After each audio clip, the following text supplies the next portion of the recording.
पुण्याच्या जुन्नर तालुक्यातील पिंपळवंडीतील चिमुकलीच्या हत्येच्या निषेधार्थ पुणे नाशिक महामार्गावर रास्ता रोको, आरोपीला कठोर शिक्षा देण्याची मागणी। सांगलीच्या कुपवाडमध्ये केसरेकर दाम्पत्याच्या हत्येच्या निषेधार्थ 21 ऑगस्टला सांगली कुपवाड बंदची हाक, सकल हिंदू समाजाकडून बंद आणि मोर्चाचं आयोजन। नाशिकच्या विल्होळीत मुलीसोबत बोलण्याचा व्हिडिओ काढल्याच्या रागातून कोयत्यानं हल्ला, राहुल सरकटेवर हल्ला करून दुसऱ्या मजल्यावरून फेकलं, उपचारादरम्यान राहुल सरकटेचा मृत्यू। वाशिमच्या मालेगाव तालुक्यातील मोरणा तलावात 2 जणांचे मृतदेह आढळले। 26 वर्षीय महादेव निंबाळकर आणि 19 वर्षीय निकिता कांबळे अशी या दोन्ही मृतकांची नावं। घरच्यांनी प्रेमविवाहाला विरोध केल्यानं आत्महत्या केल्याची माहिती।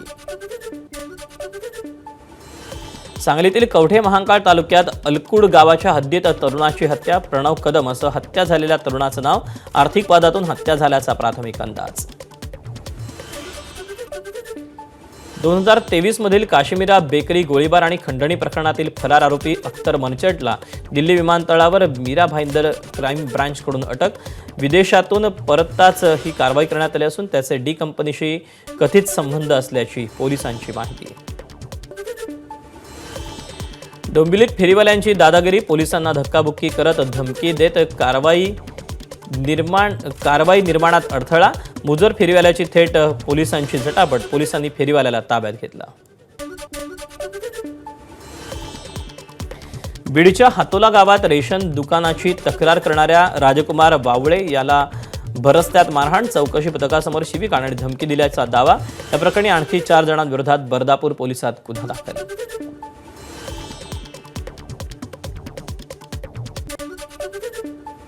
वर्ध्यातील शेकापूर बाई इथं प्रेमसंबंधात अडसर ठरणाऱ्या पतीची पत्नीनं हत्या केली। गळा ओढून हत्या केल्यावर मृतदेह विहिरीत फेकला। वडनेर पोलिसांकडून 4 अटके।